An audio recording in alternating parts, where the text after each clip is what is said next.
due to the expansion of rollups in the Bitcoin ecosystem, and also the ongoing research on safety, L2s, rollups, ZK, optimistic rollups, BitVM, and so on. So I'm very glad to be here and learn with our panelists. So this is what I expect to do, ask many noob questions and then get more insights.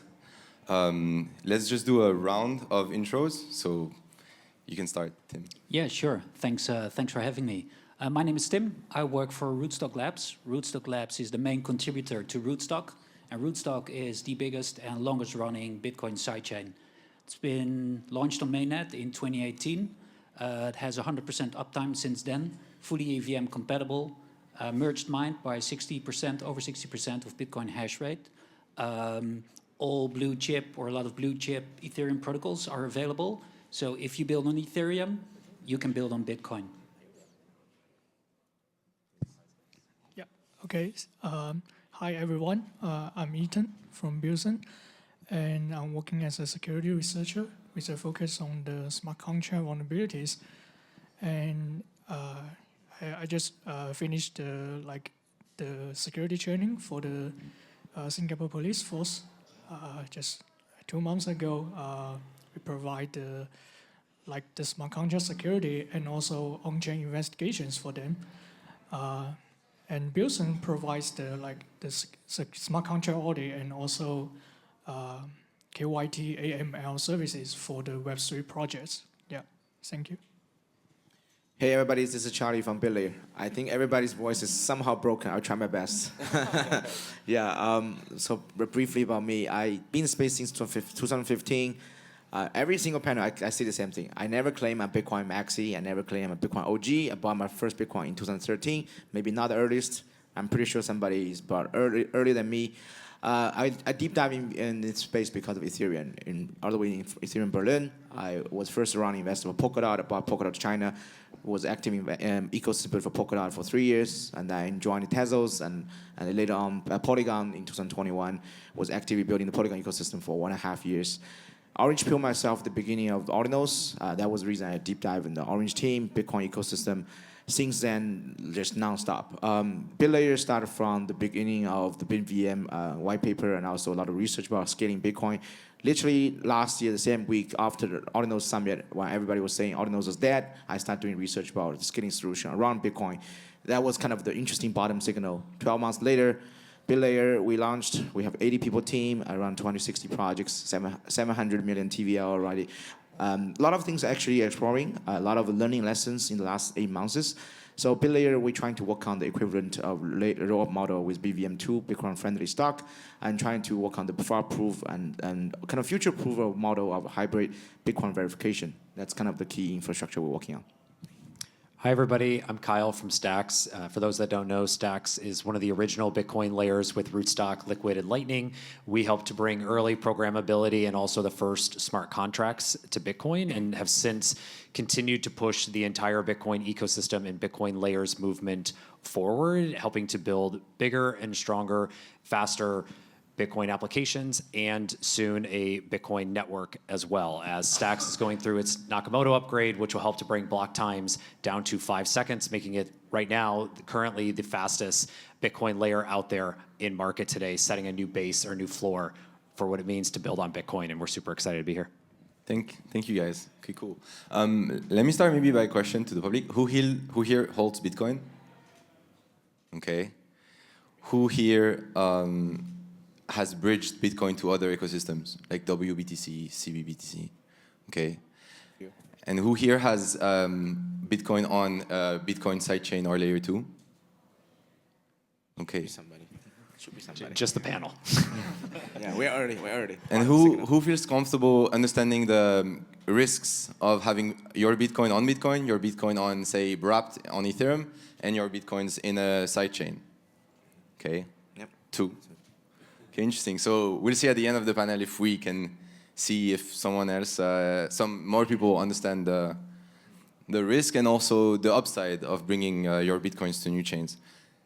I guess as a noob, but as also a roll-up maxi, I can guess why you would want to scale Bitcoin. Like, so much Bitcoin is just sitting around, and you would want it to be efficiently allocated to, I don't know, startups or local businesses or just payments, and you would want it to be fast. So scaling Bitcoin is important. And then I have my question is, why is it so hard? Like, what is the next challenge to kick in order to have more people in the room lock their Bitcoins and participate in the roll-up ecosystem of Bitcoin? Yeah, so I guess I'll maybe start with the basics and let Charlie take the next part of this. So from a historic standpoint, let's take a quick step back. So for about a dozen years, we had a very foundational era of Bitcoin that helped lay some of the core infrastructure. It released BTC as an asset. It also launched Bitcoin, the network. We saw a few major technical upgrades from SegWit to Taproot, and we saw a lot of firsts, whether it be NFTs, RWAs, or early DeFi in the world. And during that 12 years, the idea of BTC was just that of a store of value. Some refer to it as a boring asset, not much more you could do with it, but something that, again, had a store of value to it. And some of the capabilities of things like wrapped and bridged assets didn't really start to enter most of our worlds or vernacular until this latest era, which is this experimental era, which began in 2021 all the way through now this year, where we've started to see the idea and concepts come to life where Bitcoin should be able to move as an asset, BTC. It should have utility. It should be able to move around in some capacity. And a lot of that was first driven by WBTC, or wrapped Bitcoin. And that was the idea that you could take your BTC, you could wrap it in a new asset called WBTC and move it into and out of the Ethereum ecosystem via EVMs. And next, we've had this entire world that started to really flourish this year, which has begun the decentralized bridged assets.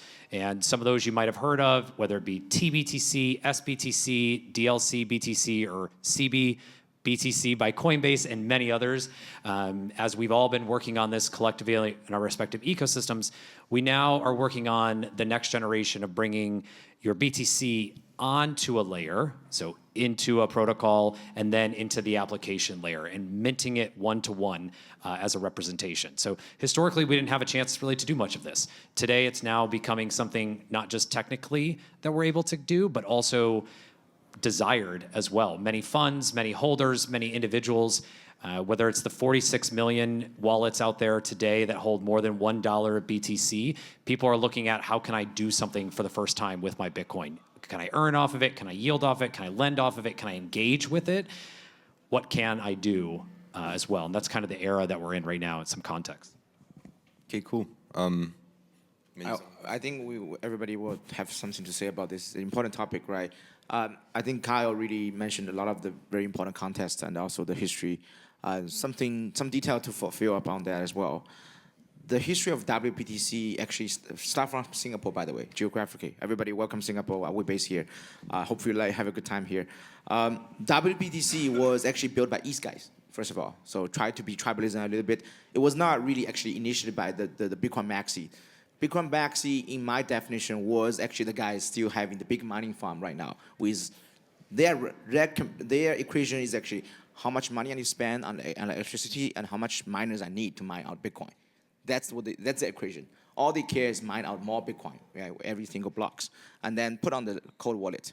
And now we're talking about this debate. Should I actually bridge over? Should I actually do anything with my Bitcoin? That's another thing we'll talk about later, right? But WBTC was because of the history. When we talk about Ethereum, when we need the DeFi protocols, where are the liquidities, right? Like at that time, Ethereum, even the Ethereum folks wouldn't really feel comfortable to put a lot of their ETH into staking, right? Now it's like all your ETH sitting on your ETH wallet, you should do something, right? You have Lido, you have all these restaking protocol like EigenLayer, Symbiotics, things already. There's a lot of liquid staking summits, right? Like this week, right?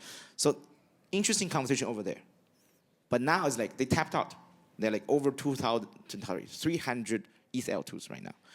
Liquidity fragmentation, decentralized sequencer, all these problems, they've been saying that every single 20 minutes, right? And then where are the new source of liquidity? The Bitcoin, right, with ETF. So that's where they come from. When we talk about Bitcoin DeFi, we talk about economically, why we need new liquidity. If we have like trillions of liquidity on Ethereum, we don't really need the Bitcoin DeFi. So that's kind of my humble opinion to start with, right? And a lot of people still against this Bitcoin DeFi idea. Bitcoin should be just for the sake of doing nothing, putting a cold wallet. It's digital gold, ultrasound money, right? That's the debate. But I think Who? Sorry, you said. I know a lot of people still think that. So it's right? so it's Bitcoin holders for like historical. The laser eyes maxis, yeah. The people in the mining summit in Las Vegas, in Miami, right? Those are the people are still gonna be debate. Don't do anything with Bitcoin. You guys are messing around the network. So for us, right? Why we want looking at interesting infrastructure, with the trust minimized bridge, with BVM2 solution, and of course, what we're doing active research on OpCat is. The market is deciding to do interesting mathing around stuff since the ordinals, right? To like open up this interesting Pandora box. Before that, nobody was thinking about, okay, let's build the builder culture back. Let's messing around the Bitcoin with the UTXO and stuff like that. Let's mess around this asset protocol, that meta protocol, this and that. And now messing around all this trust minimized bridge. Let's don't do this multi-sig approach, right? All these conversation discussions start from the ordinals debate. And I think that's kind of the key driver force, right? Why we have Bitcoin DeFi is because Ethereum kind of suck right now. The fragmentation problem, all these liquidity problem. And also the ordinals really push the needle a bit. I would argue without ordinals protocol, we wouldn't be this time. We wouldn't be sitting here talking about Bitcoin DeFi. We are happy with Ethereum, with the programmability, with all this scaling solution. We're happy doing ZK, right, on Ethereum L2s, which still have a lot of problems needs to be solved. And then why we're doing this and putting the ZK verification on Bitcoin is because this potential is huge. Yeah, I think the question was to explain to or maybe give the audience some insights why bridging Bitcoin into a second layer solution is a good idea. And I think like when you walk around at these conferences and you're spend a lot of time on crypto Twitter, like I think all of us are, you kind of lose the real reason why these networks are interesting and why this asset is interesting. And it's not because of all the technological mumbo jumbo that we're talking about, but it's about making Bitcoin work for everyone around the world. Rootstock was founded by Argentinian cypherpunks. And why thought they Bitcoin was interesting? Because for decades they had seen their life savings, the family life savings, disappear because of bad governments. This is why they thought Bitcoin is great, but it doesn't solve our problem right now. Volatility is too high. It's difficult to get. We need to do something to make it work for the people in Argentina. And that's why they started Rootstock. They saw Ethereum coming up. They thought, that's a good idea, but it's not the best idea. And they tried to make the combination between Bitcoin and Ethereum to serve the end user. And what I see currently, like we've been, like for Stacks and us, it has been a very long, lonely time. So we're super happy with the attention for our sector. We're now sitting here with you guys. We have an audience. 2 years ago, this room wasn't even there. So super happy with that.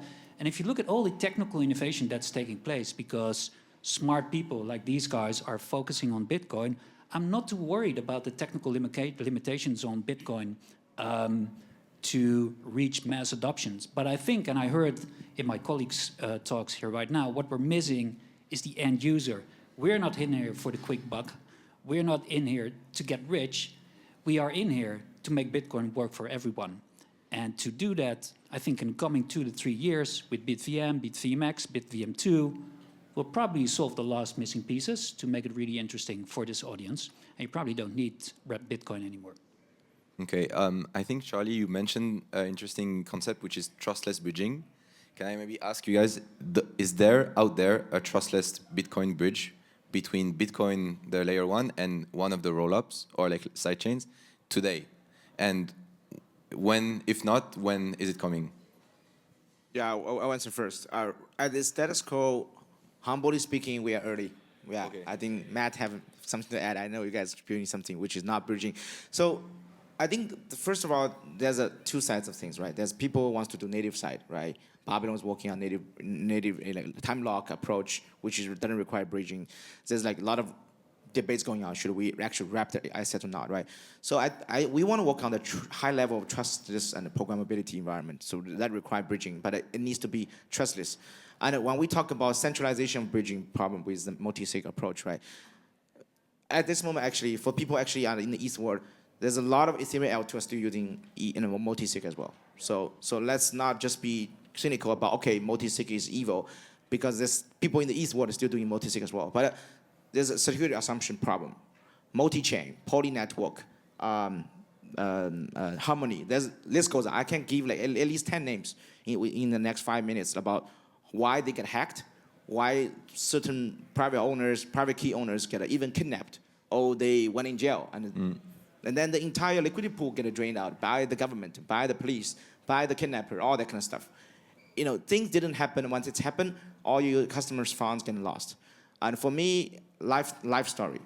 When 600 million of assets being hacked, the founder of Poly Network reached out to Polygon Foundation to ask for reorg of the network, ask for blacklist of the the wallet, ask for centralization of manipulation. It gets you thinking, oh my God, we are in this such an early world.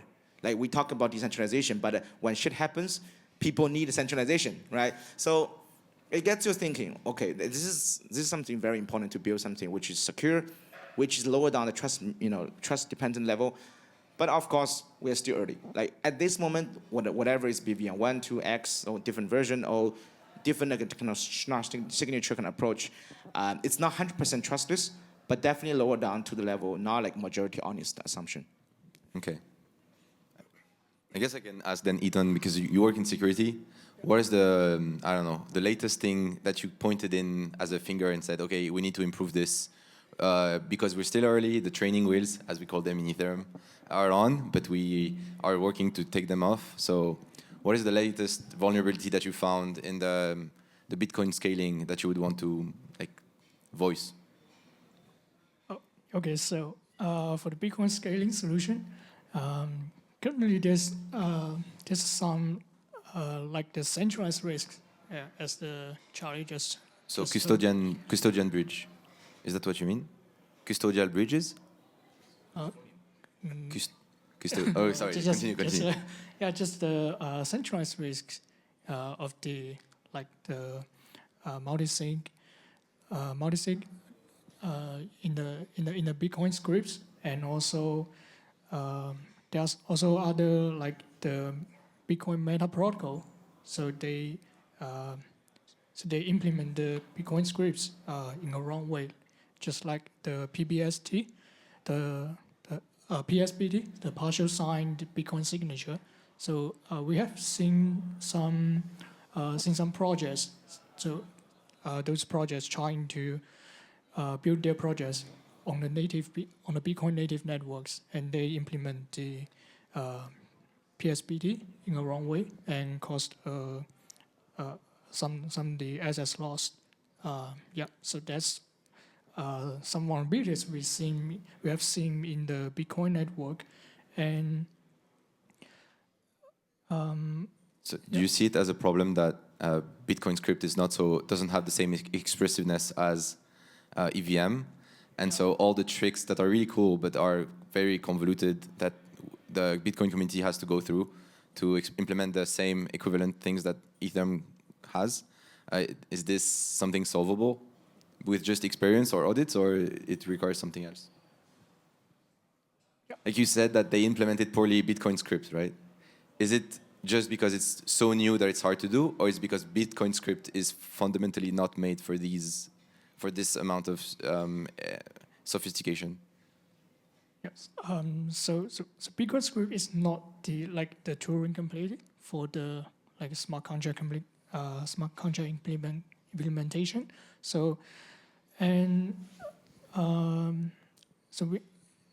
we have seen there many Bitcoin layer 2 solutions. They use the EVM to build their the execution layer, and to let developers to write smart contracts in Solidity, and also stacks using the Clarity to build their smart contract.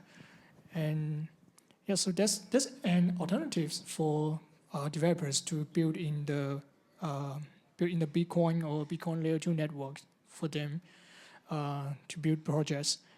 And Bitcoin scripts, or some OPCAT or other other operation codes. So so we still need time and still we still need to see if how can we use these like operation codes and scripts to do some differences in the future. Yeah. Can I say something about trustless bridging? Your question was, are there any trustless bridges between Bitcoin main layer and the layer 2? No, there are not. If you want information, objective information about the layer 2s and what the current bridges provide, what the trust assumptions are, go to bitcoinlayers.org. Shout out to Ian and Red. This is objective information, super valuable. It's kept up to date. It's thorough research. It's an excellent resource to kind of make up for yourself. What are the risks that I'm willing to accept, and which risk do I not accept? I assume all panelists agree. Great resource. Okay, and you guys mentioned OPCAT. Maybe for the audience, OPCAT, if I really summarize it, would enable trustless bridging, maybe, or like proof verification, so that you could submit, like use Bitcoin to verify your state transition, as far as I understand. Yeah, I'm not super deep in the technical details. What I understand, it would allow a very basic form of smart contracts in Bitcoin. Probably you guys know a lot more about this. Right. And that opens a whole range of new possibilities, absolutely. So in the panel, who is in favor of OPCAT? Because I understand it's a very complicated debate, because Bitcoin is very ossified. And so can you raise your hand? Who is in favor of OPCAT here? Okay, everyone. Okay. And okay, then it's a very biased sample group. Yeah. Yeah, absolutely. Then maybe can you walk us through the political struggle that is going to be to make all the miners and nodes adopt it? Because I understand it's a soft fork, so it's not as hard, but it's still hard. And I've been told it could take 2 or 3 years. Okay, so first of all, OPCAT is old technology. It's not new. Satoshi wrote it there, leave a footnotes, 2012 or 2011.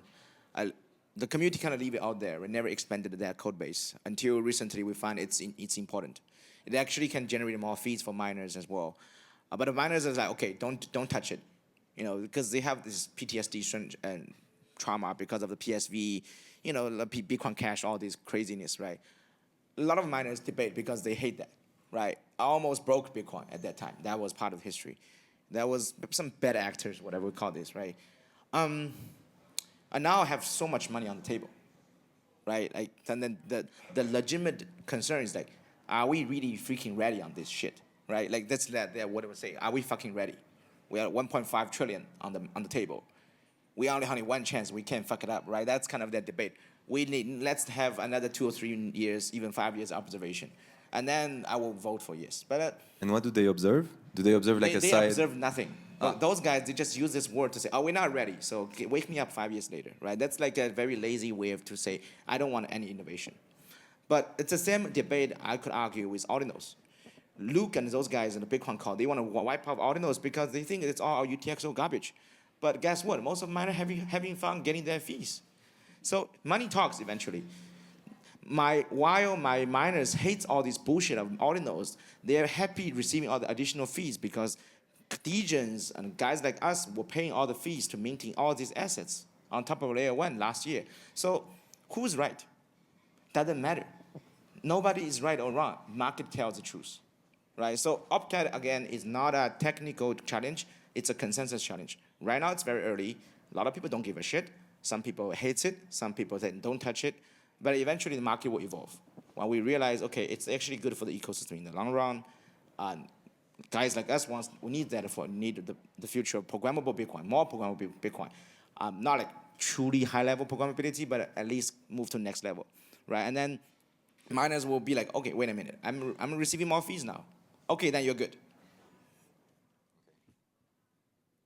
I'll add as well. Like I think, like Charlie said before, that if the laser eye maxis had their way and kept all their Bitcoin in cold storage, like that actually, to me, and I'm sure my panelists will agree that that's a pretty bearish situation for Bitcoin in general, right? Because there's a positive correlation between the security budget of Bitcoin and the price. Right, and at the end of the day, the miners need to get paid. Otherwise, the chain will just cease to exist, and then maybe that's at the end of crypto. So we need to actually consider that there's Bitcoin the money, and then Bitcoin the rails. And as of these upgrades that have recently happened where we can arbitrarily store data on Bitcoin. We could store states inside of UTXO so that we could actually make Bitcoin more expressive. We actually have to take a look at what Bitcoin has, what it's lacking, and how do we drive more on-chain activity that ultimately will drive those fees back to the miners. If you look in the Solana ecosystem right now, 90% of the revenue for validators is coming from MEV, right? That comes from a lot of on-chain activity where you ultimately have the necessity to prioritize certain transactions over others. So the miners that are not optimized for this future, I think that we're going to start to see a new camp forming that are more yield maxis, and we're starting to see this play out with Babylon when there's lots of demand where people want to actually perform their asset and get more yield on their asset. So I think we're very aligned with Stacks in the sense that we want to read and write to Bitcoin and try to drive as much on-chain activity as possible, because at the end of the day, this is how Bitcoin scales. This is how the security budget of Bitcoin scales. It's not necessarily shipping and traversing this activity over to the EVM. Quite frankly, they have their own identity crisis going on right now with all the layer 2s taking away value from the main chain, right? So we actually have to think about ways where we can innovate directly on Bitcoin or parallel to Bitcoin, we could say, like in a co-processor type of way, rather than just posting these Merkle trees or proofs back to Bitcoin and kind of taking fees away from the miners. Okay, so if I understand correctly, there are many challenges for side chains or L2s on Bitcoin. There's the technical challenge of getting closer and closer to expressiveness, trustless bridging, proof verification, state validation. There's also attracting builders to the layer 2s because there are new VMs like EVM or other types of VMs. You mentioned another language, Clarity. And then there's convincing Bitcoin users to put their money to work.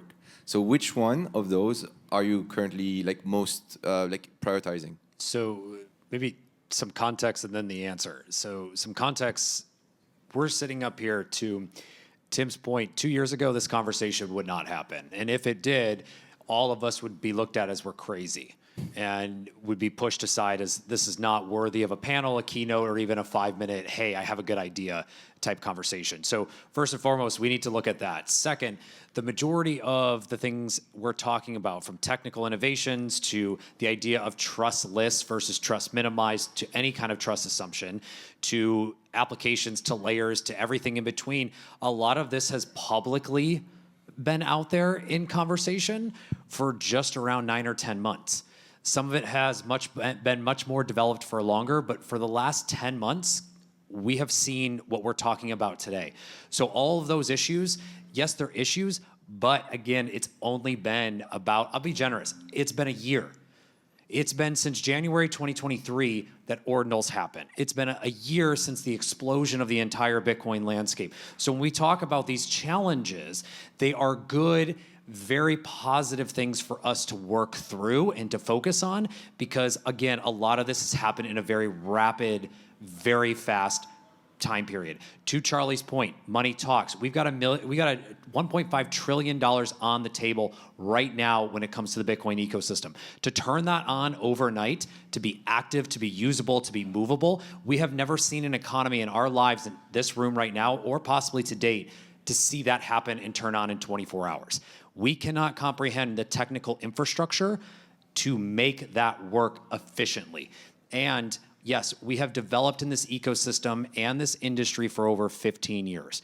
But a lot of the things that we're talking about when it comes to BTC as the asset being usable, being more than just a store of value sitting in a cold storage wallet, Bitcoin, the rails starting to have more programmability, more scaling, more on top of it, this has not been a long time period that what we're talking about today at these points has happened. But the answer to your question for us and for me is education. Technical solutions will come and go. We will all figure that out. We have genius people up here on this panel in this audience that will figure out those problems. But education is by far the biggest. It is a mindset change for one, to buy, to purchase, to invest into an asset such as Bitcoin. Two, it is a complete mindset change to be able to think of, I can actually do something with this asset of BTC, this $1, this $10,000, this $100,000, this $100 million of Bitcoin I have, I can now start doing something. I can earn a yield. I can engage with an application. We have just begun that effort as a collective. Again, to Tim's point, 2 years ago, this conversation wouldn't happen. Today, we're having this on a regular basis and have since the beginning of this year. This is going to be a continued effort of education well beyond this year and next to continue to help those not just who are in this ecosystem, 46 million wallets active today, to then the next 100 million to the next billion plus people. I like to echo what Kyle just said because, like, EVM, it's hard to imagine, like, it's been 7 years actually that Ethereum has had the opportunity to scale their ecosystem. And that was really born out of this void that Bitcoin created by prioritizing uptime and security over expressivity and scalability and more of these programmable features. So to your point earlier, like Bitcoin script is obviously not Turing complete. Bitcoin cannot process these ZK proofs on chain. There's all these limitations that come with Bitcoin that are aligned with the priorities that the core builders of Bitcoin really set forth originally. But, you know, like Kyle said, we're in the very first inning of this. Like, not only is there a lot of education to change the mindsets of users to wanting to do more things with their Bitcoin, there's also a lot of tooling and infrastructure and improvements that need to happen in order for the actual DeFi landscape on Bitcoin, the rails, to exist. So you have a lot of abstracting the complexities away. You know, I know Script has done some impressive work with SDK libraries in the Fractal ecosystem right now, which is very interesting.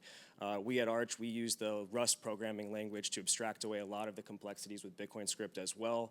So like as some of these more solutions and tooling start to come around and start to exist, now we can create that flippening event of the Ethereum DeFi landscape, which, you know, are kind of, like I said, facing that identity crisis, being squeezed between, you know, the Solana more performance and liquid chain, Bitcoin with obviously tremendous amount of security and liquidity. You know, where do we actually find a home for the, you know, the Ethereum ecosystem at that point? Right. So what you're saying is essentially making the builders more at home, because you need tools, you need the Vercels and the React and the backends and the Stripe API to put in your business to interact with Bitcoin. This is a bit developer oriented, and then you said education, so users need to lock and put their Bitcoin to use. You're saying it's very new, these trends are good, and it's mostly education and making people realize it's possible, and then they'll get the idea, and then they'll come the founders, but also the users. Yeah, I mean, and you want to talk about developers, again, we'll go year to date. So from now until today, this entire ecosystem, as we know it from Bitcoin, has grown over 7x in total size. And that's because every single one of us, and some who are not here today, have contributed to that. We went from a 4 or 5, we'll give it generous and say a dozen layers, to over 80. And over 20 of those are being tracked and activated today with applications, with ecosystems, and developer tooling to start building native applications on each and every one of our respected ecosystems. And that did not happen before. And also because of ordinals, back to Charlie's point as well, that sparked a very cultural revolution of building on Bitcoin is fun, building on Bitcoin is interesting. Wait a second, there is something we can do here. And this is a new spark for the entire Web3 industry. Otherwise, everything was pretty stagnant at that time in the beginning of 2023, and that caused a shift where we started to see those who had been building in Ethereum or other ecosystems start to migrate and co-develop between the two.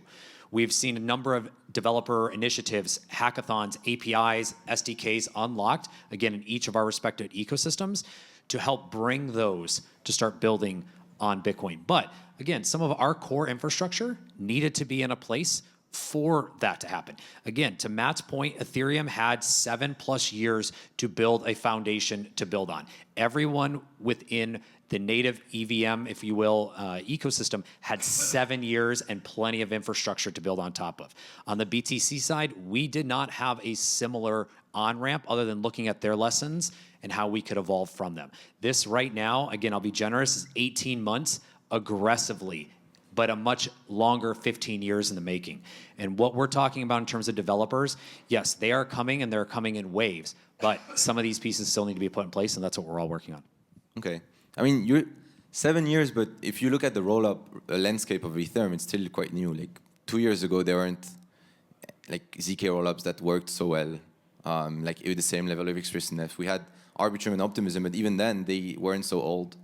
But I agree on this point. And it's also interesting because from the ETH ecosystem, we're seeing some like splashes on Twitter on like the Taproot kind of drama, but also it created a culture, the ordinals, I think it was runes or inscriptions. No, runes. It was fun. Like it seemed like you guys had a culture. And if I wanted to be contrarian on this, is because EVM has had 7 years to have strong DeFi, and if you look at like let's just be contrarian for a second and take the Coinbase example. They have a centralized bridge for Bitcoin, and they will mint it on Base, right, or an EVM chain. So a Bitcoin user can now lock their Bitcoin in with Coinbase, who has good trust. Like it's not trustless, it's trusted, and then they can print it on like a Base and then get some yield off of it. So then your challenge is to have a strong enough culture such that Bitcoin holders will say, no, I want to lock it into one of the bridges in this assembly and mint them on a Bitcoin layer 2 instead of exit to another ecosystem and then make this money work.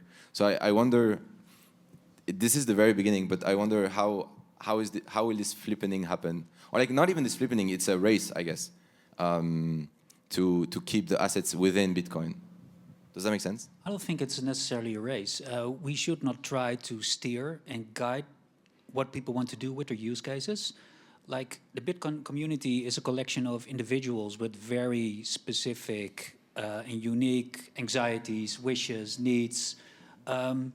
So if I am not happy with managing my own keys, Coinbase could very well be the solution for me. It's about having optionality, different options on a gliding scale so that people can make up their own mind and take their own decisions. If I'm a bank, I really can't deal directly with the protocol. Like, who am I going to sue if something goes wrong, right? So we need a regulated entity to make this ecosystem growth. It's all about having optionality, so all the user needs, all the company needs can be fulfilled with whatever is available in the ecosystem. We can't steer everything to pure decentralization. It doesn't work like that. Also, I want to emphasize, Coinbase CBBTC is nothing new. It happened in 2018 in Huobi called HBTC, which is very huge, 14 billion TVL. Now, the sold by Justin Song, all that, right? The whole debate with WBTC is about, because people don't trust Justin Song. People trust Brian Armstrong. People trust another person who's in jail as well, called FTX founder, right? So not just to be cynical, and my friend lost a lot of money in Singapore. Temasek lost 100 million money.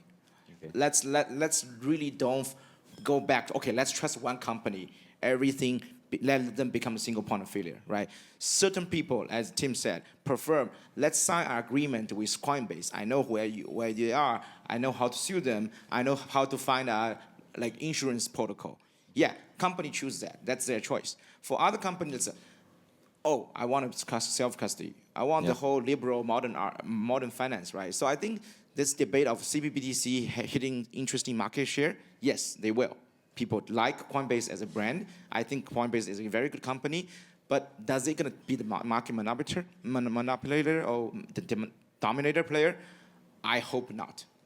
I think I agree with what you're saying. I think, to my point, then implicitly you're saying you would like to evolve to self-custody as soon as possible.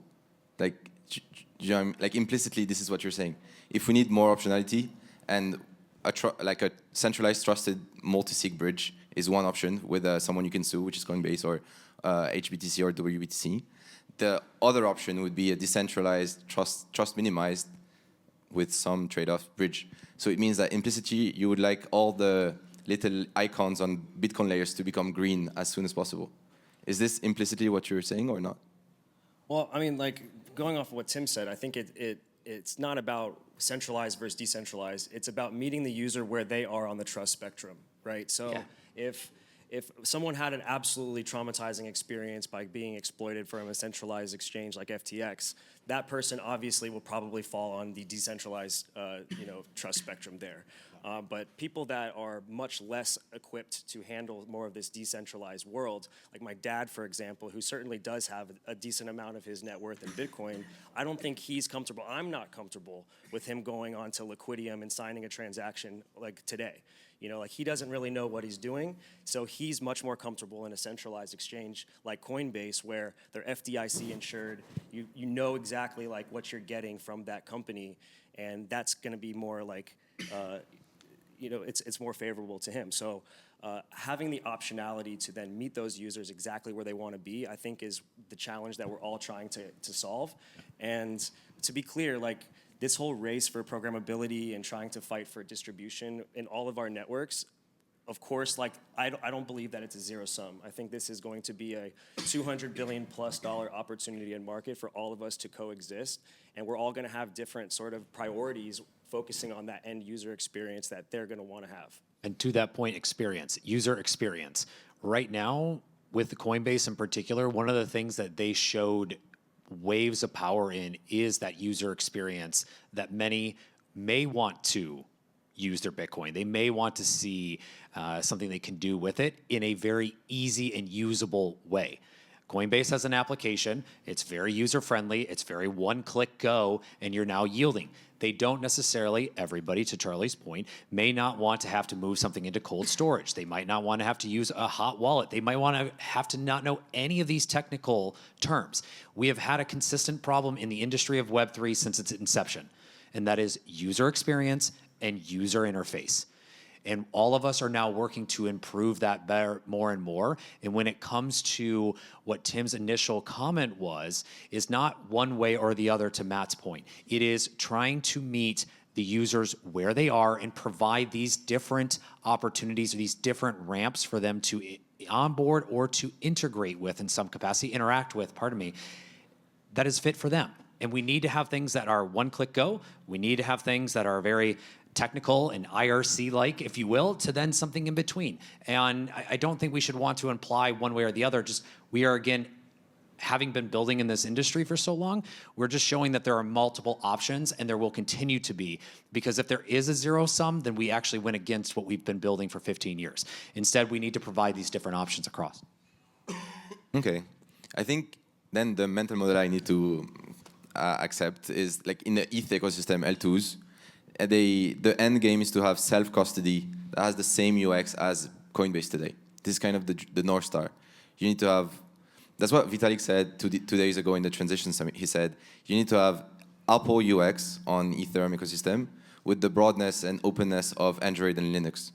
So this is kind of the North Star for like the ETH broader ecosystem UX and interfaces with regards to wallets, with regards to exchanging, payments, apps, and so on.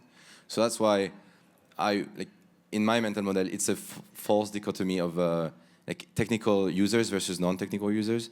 It's more of a time kind of this, I don't know, dilatation, I don't know how to say, where early adopters are okay with some level of technicalities, but long-term, this should be completely abstracted and almost nullified.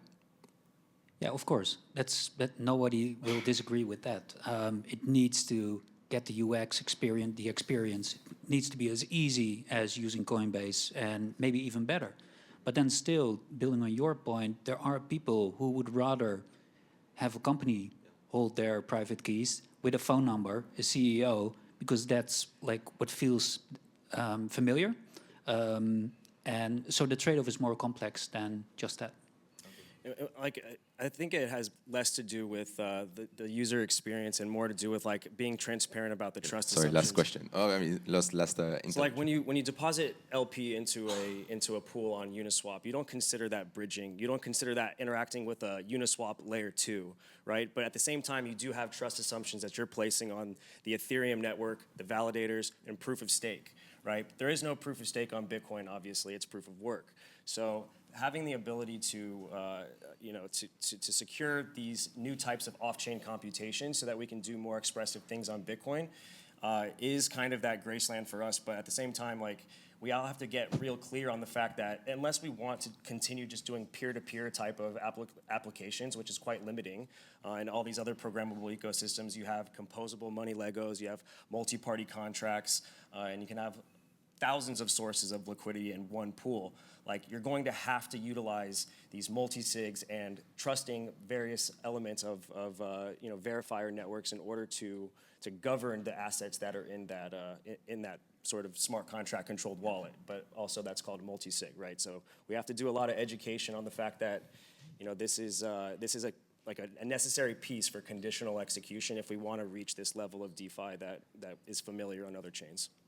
All right. Thank you all for your time. And yeah, if you have questions, feel free to go to the panelists. And thank you so much.